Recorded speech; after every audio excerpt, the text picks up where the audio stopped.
Hey guys, Simon here and welcome to another episode in our Dungeoneering Ward Item Review series, and today is a highly requested review on the Bonecrusher.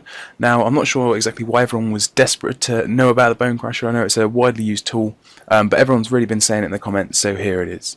Now the Bonecrusher, it's level 21 prayer to actually purchase this, and it does actually have a 21 Dungeoneering requirement. However, this is kind of ridiculously imposed by Jagex because it costs 34,000 tokens to buy, and I think you need actually a Dungeoneering level of about 62 to be able to have like enough tokens to be able to buy it. So that kind of level is a bit of a fail. But anyway, moving on to what the Bonecrusher actually does. So with the Bonecrusher in your inventory as an item, it has no functions, you can't operate it, it just sits there as an item. But whilst it's in your inventory as an item, any monster that you kill would typically drop a bone or a set of bones or big bones, dragon bones, things like that.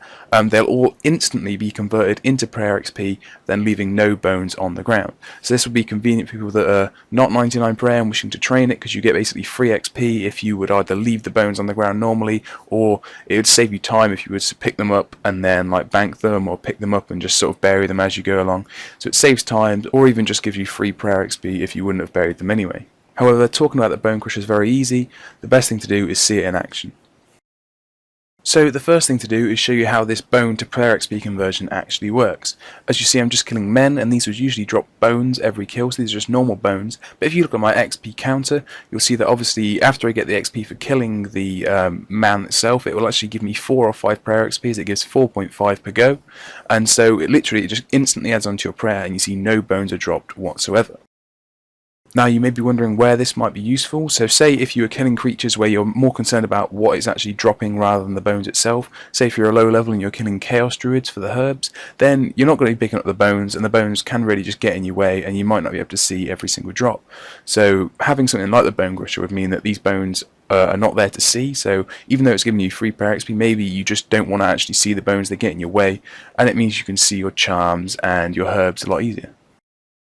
Now the Bonecrusher doesn't just work on normal bones, it also works on big bones, and also dragon bones, frost dragon bones, orc bones, even from stuff like the Bando's boss. It works on pretty much any type of bone. So as you see, I'm killing hill giants here, and big bones give 15 prayer XP per go. So as you see, instead of being the 4.5 XP drop, it's giving me the 15, and this would be the same for any different type of bone. You'll just get the exact amount of XP you would have got for burying it. And then also just on this little clip right here, I thought I'd just add this in as well, because killing a hill giant, randomly I get a shield left half, and obviously there's no bones there, proving that the Bonecrusher does actually work. Now the final thing just to add is the fact that if you kill any kind of demonic creature, such as low level things like imps, or even high level things like abyssal demons, or anything that drops infernal ashes, you will note that the ashes are still dropped. They are not converted, because these technically aren't bones, so it will not work on any type of ashes. So that's pretty much all there is to say about the Bonecrusher. Now there was one last point I wanted to add, was the fact that if you are someone that owns a demon horn necklace or a spirit dragon tooth necklace, these necklaces actually heal your prayer points as you bury bones. Now the Bonecrusher will actually work with this, so you don't even need to bury the bones. Obviously they'll be crushed by the Bonecrusher, and you'll still get that the prayer point boost. Now I don't really advise this, because you actually have to wear the amulet, and so that means you can't wear a glory or a fury, so you're sacrificing quite a lot of attack stats there just to heal some prayer. But if that is something that you're interested in, if you're interested in staying at a place a long time, then you can do that, and it does work.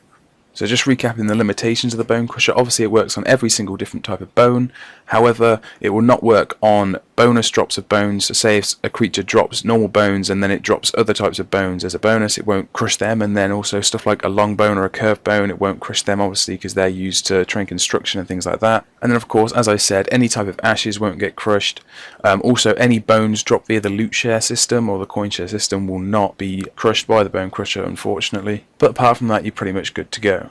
So just to quickly wrap up, do I think it's worth buying? I would say if you're not 99 prayer and have the tokens to spare, then definitely go for it, as any free prayer XP is going to be beneficial. However, it is quite a lot of tokens, so do make sure you factor that in when considering whether you're going to buy a chaotic weapon first or not. And also for those people that are 99 prayer, then would you buy it, would you not? If you like to get free XP, then yeah, go for it. And also, if you just don't really want to see those bones on the floor, if you want to just focus on the loots, then this also can be just an item of convenience. But again, it is quite a lot of tokens, and so it is something you have to factor in when making that decision. Anyway, that's it from me, guys. I hope you enjoyed watching this video. If you did, please give us a thumbs up rating, we really do appreciate it. And then we'll see you again tomorrow for another video.